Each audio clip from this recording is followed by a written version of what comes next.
Hi friends, இந்த வீடியோல நம்ம ஒரு சின்ன கேம் விளையாட போறோம். எப்படின்னு கேக்குறீங்களா? பொதுவாவே இங்கிலீஷ்ல verbs இல்லாம ஒரு சென்டென்ஸ் நம்மளால ஃபார்ம் பண்ண முடியாது. அண்ட் verb தெரிஞ்சிருந்தா மட்டும் தான் நம்ம இங்கிலீஷ்ல ஃப்ளூயண்டா பேச முடியும். அண்ட் நம்ம தைரியமா ஒரு விஷயத்த பேசணும் அப்படின்னா கண்டிப்பா நம்மளுக்கு verbs தெரிஞ்சிருக்கணும். ஓகேவா? சோ இந்த வீடியோல நம்ம என்ன பார்க்க போறோம்னா, நான் இந்த சைடு தமிழ்ல சில வேர்ப்ஸ்லாம் அதோட மீனிங் கொடுத்துருக்கேன். அண்ட் இப்போ நம்ம என்ன கேம் விளையாட போறோம்ன்றத சொல்றேன். இந்த சைடு நான் ஒரே ஒரு லெட்டர் மட்டும் கொடுத்துருக்கேன் இல்லையா? சோ அது இந்த வேர்போடைய ஸ்டார்டிங் லெட்டர் நான் வந்து கொடுத்துருக்கேன் இங்கிலீஷ்ல. ஓகேவா? சோ அதை நீங்க எனக்கு கெஸ் பண்ணி ஒவ்வொன்றுத்துக்கா நீங்க எனக்கு கமெண்ட் பண்ணிட்டு வர போறீங்க. அட் லாஸ்ட் 50க்கு நீங்க எவ்வளவு மார்க் எடுத்தீங்க அப்படின்றதையும் நம்ம தெரிஞ்சுக்க போறோம். அண்ட் இன்னொரு விஷயம், வேர்ப்ஸ்ல உங்களுக்கு எந்த அளவுக்கு நாலேஜ் இருக்கு அப்படின்றதையும் இந்த ஒரு வீடியோல நம்ம டெஸ்ட் பண்ணிடலாம். ஓகேவா? Fine, let's start now. இரு அப்படின்னா என்னது? சீக்கிரமா கமெண்ட் பண்ணுங்க பாப்போம். இருனா என்ன? பி. வைத்திரு, வச்சுக்கோ அப்படின்னு சொல்றதுக்கு ஆவிட், வச்சுக்கோ அப்படின்னு சொல்லுவோம் இல்லையா? நெக்ஸ்ட் பாருங்க. செய் அப்படின்னா என்ன? Do it. செய் அப்படின்னு சொல்லும்போது டூ இட். சொல், சொல்றதுக்கு என்னது? சே. ஃபைன். போ, போயிடு அப்படின்னு சொல்லணும்னா கோ. இந்த லெட்டர்ஸை பார்த்து எனக்கு கமெண்ட் பண்ணுங்க. ஓகேவா? சோ லெட்டர்ஸை பார்த்து டக்குன்னு திங்க் பண்ணி கமெண்ட் பண்ணுங்க. ஏன்னா நம்ம ரொம்ப டைம் எடுத்துக்க முடியாது. முடியும், என்னால முடியும் அப்படின்னு சொல்றது ஐ கேன். பெரு, இத வச்சுக்கோ, இத பெற்றுக்கொள் அப்படின்னு சொல்லும்போது கெட். ஓகேவா? கெட் இட் அப்படின்னு சொல்லலாம். நெக்ஸ்ட் பாருங்க, தயாரி. எதையாவது வந்து தயாரிக்கிறது, அப்படி இல்லைன்னா வந்து இதை வந்து தயாரிச்சு வை அப்படின்னு சொல்லும்போது மேக் இட். ஃபைன். தெரியும், எனக்கு அது தெரியும் அப்படின்னு சொல்லும்போது நம்ம என்ன சொல்லலாம்? ஐ நோ இட் அப்படின்னு சொல்லுவோம் இல்லையா? சோ அப்போ நோ. அதே மாதிரி இந்த இடத்துல டீ கொடுத்துருக்கேன்.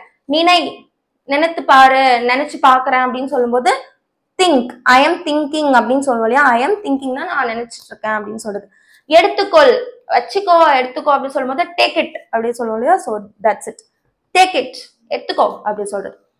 பார், என்ன பாரு அப்படின்னு சொல்லும்போது சி. என்ன பாரு அப்படின்னு சொல்றது என்னது? சி. நெக்ஸ்ட் பாருங்க, உபயோகம். இதை உபயோகப்படுத்தி பாரு அப்படின்னு சொல்றதுக்கு பேரு யூஸ்.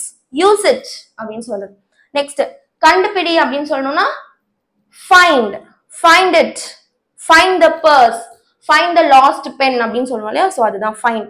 நெக்ஸ்ட் என்கிட்ட அதை கொடு, என்கிட்ட கொடுத்துட்டு போ அப்படின்னு சொல்றது கிவ். ஃபைன். சொல்றதுக்கு இங்கிலீஷ்ல என்னது? ஏற்கனவே நம்ம பார்த்துட்டோம். சொல்றதுக்கு வந்து சே அப்படின்னு சொல்லிட்டு பார்த்தோம். இன்னொரு விதமா நம்ம சொல்றது எப்படி சொல்லலாம் அப்படின்னு சொல்லுங்க பார்ப்போம். இதெல்லாம் நம்மளுக்கு பேசிக்கா தெரிஞ்சதுதான். சோ எந்த அளவுக்கு நீங்க வந்து இதுல வொர்த்தா இருக்கீங்க அப்படின்றத நம்ம டெஸ்ட் பண்ணிடலாம். சொல்லுனா என்னது? டெல். ஓகே. வேலை செய்யறதுக்கு இங்கிலீஷ்ல என்னது? W கொடுத்துருக்கேன். சொல்லுங்க பார்ப்போம். வேலை செய் அப்படின்னா என்னது? ஒர்க். ஓகே. அழை, எனக்கு அழைச்சு பாரு, இல்ல வந்து அவனை வந்து அழைச்சிட்டு வா அப்படின்னு சொல்லும்போது என்ன சொல்லலாம்? கால்.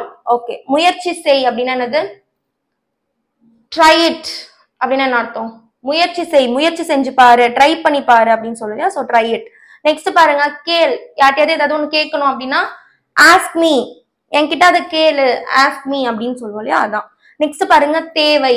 எனக்கு ஒரு பேனா தேவை, எனக்கு சாப்பாடு தேவை அப்படின்னு சொல்லும்போது ஐ நீட் இட். எனக்கு அது தேவை அப்படின்னு சொல்றது. உணர்வது அப்படின்னு என்ன அர்த்தம்? யோசிச்சு பாருங்க. ஃபீல். சோ தனுஷ் படத்துல பார்த்திருப்போம் இல்லையா? ஃபீல் மை லவ் சாங்கே இருக்கு. சோ அந்த மாதிரி தான். சோ உணர்வது அப்படின்னு என்னது? Feel it. ஃபீல் பண்ணி பாருங்க அப்படின்னு சொல்றது. ஓகேவா? அதுவுமே ஒரு உணர்வு அப்படின்றது, அதுவுமே ஒரு வேர்ப் தான். ஓகேவா? நெக்ஸ்ட் பாருங்க, ஆகுவது. நான் டாக்டர் ஆகணும், நான் இன்ஜினியர் ஆகணும், நான் பைலட் ஆகணும், நான் ஆஸ்ட்ரோனட் ஆகணும் அப்படின்னு சொல்லும்போது அது என்ன நம்ம சொல்லுவோம்? பி கொடுத்துருங்க பாருங்க. யோசிச்சு சீக்கிரமா சொல்லுங்க. பிகம். Very good. நெக்ஸ்ட் பாருங்க, விட்டு செல். அதை என்கிட்ட விட்டுட்டு போ அப்படின்னு சொல்றது. லீவ் யோர் ஃபுட்வியர் அப்படின்னு சொல்லும்போது என்னது? செப்பல, செருப்பு வந்து வாசப்படியிலே கழட்டி விட்டுட்டு போங்க அப்படின்னு சொல்றது தானே அது. சோ அப்போ லீவ் அப்படின்னு சொல்றது. லீவ் யோர் ஃபுட்வியர் அப்படின்னு சொல்றது. நெக்ஸ்ட் வை.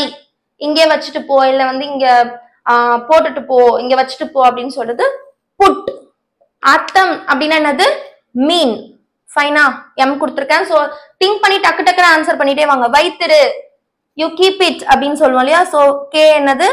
கீப் அப்படின்னு வரும். சோ வைத்திருனா யூ கீப் இட் அப்படின்னு சொல்லுது. நெக்ஸ்ட் அனுமதி கூட. எனக்கு இது வந்து எனக்கு உள்ள வரத்துக்கு அனுமதி தாங்க அப்படின்னு சொல்லும்போது லெட் மீ இன். என்னை வந்து உள்ள விடுங்க அப்படின்னு சொல்லும்போது லெட் அப்படின்றது ஒரு அனுமதி, ஒரு பெர்மிஷன் கேட்கிற மாதிரி. ஓகேவா? நெக்ஸ்ட் தொடங்கு அப்படின்னு என்ன அர்த்தம்? இதை வந்து தொடங்குங்க அப்படின்னு சொல்லும்போது நம்ம இந்த இடத்துல என்ன யூஸ் பண்ணுவோம்? பிகின். சீக்கிரமா கமெண்ட் பண்ணுங்க, என் கூடயே சேர்ந்து சொல்லிக்கிட்டே வாங்க. ஓகேவா? போல் இருக்கு அப்படின்னு என்ன அர்த்தம்?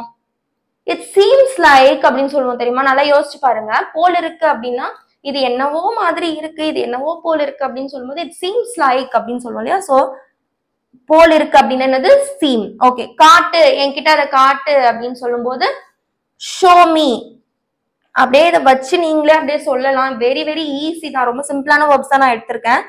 கேளு அப்படின்னு சொல்லுவோம் இல்லையா. கேளுனா என்னது, காதால கேளு அப்படின்னு சொல்லும்போது ஹியர் மீ. நெக்ஸ்ட் விளையாடு அப்படின்றதுக்கு என்னது, உங்க எல்லாருக்குமே தெரியும், விளையாடுனா பிளே, அண்ட் ஓடுறதுக்கு இங்கிலீஷ்ல என்னது ரன். ஓகேவா. நகரு அப்படின்னு சொல்லுவோம் இல்லையா. நகருனா என்னது, நவுந்து உட்காரு, எனக்கு இடம் இல்ல நவுந்து உட்காரு அப்படின்னு சொல்லும்போது அது என்னது மூவ் அண்ட் சிட், மூவ் அப்படின்னு சொல்லுவோம் இல்லையா. சோ பிடிச்சிருக்கு, எனக்கு அது பிடிக்கின்றது, எனக்கு பிடிச்சிருக்கு, எனக்கு ஐஸ்கிரீம் பிடிச்சிருக்கு அப்படின்னு சொல்லுவோம் இல்லையா. சோ அதுக்கு என்னது லைக். சோ இதை வச்சு அப்படியே சொல்லிட்டே வாங்க. வாழறதுக்கு இங்கிலீஷ்ல என்னது ஐ எம் லிவிங் அப்படின்னு சொல்லுவோம் இல்லையா. நான் இங்க வந்து 10 வருஷமா வாழ்ந்துட்டு இருக்கேன் அப்படின்னு சொல்லும்போது ஐ எம் லிவிங் இயர் அப்படின்னு சொல்றது லிவ். நம்பு, என்ன நம்பு அப்படின்னு சொல்லுவோம் இல்லையா. சோ அதுக்கு என்னது பிலீவ். என்ன நம்பு அப்படின்னு சொல்றதுக்கு பிலீவ். பிடிச்சுக்கோ, இதை பிடிச்சிட்டு அப்படின்னு சொல்லும்போது என்ன சொல்லலாம் ஹோல்ட் இட். என்ன இதை வந்து பிடி, இதை வந்து வச்சுக்கோ, நான் கொஞ்சம் இது எனக்கு வெயிட்டா இருக்கு, இதை கொஞ்சம் வச்சுக்கோ அப்படின்னு சொல்லும்போது பிடி அப்படின்னு சொன்னா ஹோல்ட் இட் அப்படின்னு சொல்லலாம். கொண்டு வா, என்கிட்ட அதை கொண்டு வந்து கூடு, என்கிட்ட கொஞ்சம் ஆப்பிள் எடுத்துட்டு வந்து கூடு, கொஞ்சம் கொண்டு வந்து கூடு அப்படின்னு சொல்லும்போது பிரிங் இட்.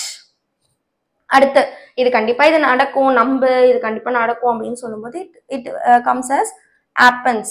இட் happens, கண்டிப்பா இது நடக்கும் அப்படின்னு சொல்லும்போது happen. நெக்ஸ்ட் எழுதுறதுக்கு இங்கிலீஷ்ல என்னது ரைட்.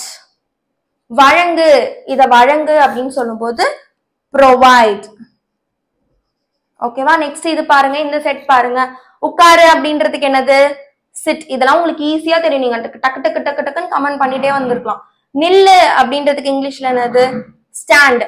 படிக்கிறதுக்கு இங்கிலீஷ்ல என்னது படி, புக்க படி அப்படின்னு சொல்லுவோம் இல்லையா. சோ அதுக்கு இங்கிலீஷ்ல என்னது ரீட். பாரு, என்ன பாரு, இதை பார்த்துட்டு அப்படின்னு சொல்லும்போது வாட்ச். ஐ எம் வாட்சிங் யூ அப்படின்னு சொல்லுவேன், நான் உன்னை பார்த்துட்டு இருக்கேன் அப்படின்னு சொல்றது. கற்பது, கற்பது அப்படின்றதுக்கு இங்கிலீஷ்ல என்னது லேர்ன். நான் அதை கத்துக்கிட்டு இருக்கேன், நான் அதை படிச்சுக்கிட்டு இருக்கேன் அப்படின்னு சொல்லுவோம் இல்லையா. சோ படின்றதுக்கு லீன், ரீடு. கற்பது அப்படின்றது வந்து வேற. ஓகேவா. சோ இப்ப ரீடு லேர்னுக்கும் டிஃபரன்ஸ் புரியுதா. கற்பது அப்படின்றது வேற, படின்றது வேற. ஓகேவா. சோ நெக்ஸ்ட் பாருங்க, பேசு, என்கிட்ட ஏதாவது பேசு அப்படின்னு சொல்லும்போது டாக். ஐ எம் டாக்கிங், நான் பேசிட்டு இருக்கேன். இப்ப நான் உங்ககிட்ட பேசிட்டு இருக்கேன் இல்லையா, அப்ப அதை என்ன சொல்லுவோம் ஐ எம் டாக்கிங் அப்படின்னு சொல்றது. தொடங்கு, ஏதாவது ஒன்னத்தை வந்து தொடங்கு. we are starting, starting the show. Show வந்து ஸ்டார்ட் ஆகுது, ஷோ வந்து தொடங்க போகுது, ப்ரோக்ராம் தொடங்க போகுது அப்படின்னு சொல்லும்போது ஸ்டார்ட். திருப்பு, திரும்பி உட்காரு அப்படின்னு சொல்றதுக்கு வந்து டர்ன். சோ இதுல ஒரு 53 வேர்ட்ஸ் இருக்கும். சோ இதுல ஏதாவது ஒரு 50 வேர்ட்ஸ் எடுத்துக்கிட்டு நீங்க எந்த அளவுக்கு நீங்க இதுல மார்க் எடுத்திருக்கீங்க அப்படின்னு சொல்லிட்டு எனக்கு கமெண்ட் பண்ணுங்க. சோ நான் வந்து ரொம்ப பேசிக்கா ரொம்ப இம்பார்ட்டன்டான வேர்ப்ஸ் தான் எடுத்திருக்கேன். சோ அதனால எனக்கு ஒரு 50க்கு மேலேயே வந்துருச்சு. So no problem in that. So இந்த வேர்ப்ஸ் நீங்க நல்லா தெரிஞ்சுக்கிட்டீங்கனாலே போதும். அண்ட் இன்னொரு விஷயம் நீங்க என்ன பண்ண போறீங்கன்னா, இந்த எல்லா வேர்புக்கும் V1, V2, V3 ஃபார்ம்ஸ் நீங்க வந்து கண்டிப்பா நீங்க வந்து படிக்கணும். இப்ப டாக் அப்படின்னு இருக்குன்னா, டாக் அப்படின்றது வந்து பேஸ் ஃபார்ம் இல்லையா. சோ இதோட பாஸ்ட் என்ன டாக்டு, இதோட பாஸ்ட் பார்ட்டிசிபிள் என்ன டாக்டு. சோ இந்த மாதிரி V1, V2, V3 அதுக்கு படிங்க. ஸ்டார்ட்னா என்ன ஸ்டார்ட், ஸ்டார்டட், ஸ்டார்டட். அதே மாதிரி வாட்ச், வாட்ச்ட், வாட்ச். அதே மாதிரி பாருங்க சிட் அப்படின்னு என்ன சிட், சாட், சிட். சோ அந்த மாதிரி எல்லாத்துக்கும் நீங்க என்ன பண்ணணும்னா V1, V2, V3 மூணு verbs forms-யுமே வந்து தெரிஞ்சு வச்சுக்கோங்க, கத்து வச்சுக்கோங்க. சோ இப்போ நம்ம இது எல்லாத்தையும் முடிச்சிட்டோம். So I hope this video is very very important and this is very very useful for you. So உங்க ஃப்ரெண்ட்ஸ் எல்லாருக்கும் ஷேர் பண்ணுங்க. அண்ட் நீங்க எவ்வளவு மார்க் எடுத்தீங்க அப்படின்றது எனக்கு கமெண்ட் பண்ணுங்க. அண்ட் ஒவ்வொன்றுத்துக்கும் நம்ம வந்து டெஸ்ட் அப்படின்னு நம்ம கேம்ஸ் சொன்னோம் இல்லையா. ஸோ எல்லாரும் கமெண்ட் பண்ணிருப்பீங்க நம்புறோம். So definitely I will check all the comments and I will reply you for all the comments. So thanks for watching friends. We'll see you in the next video. Bye.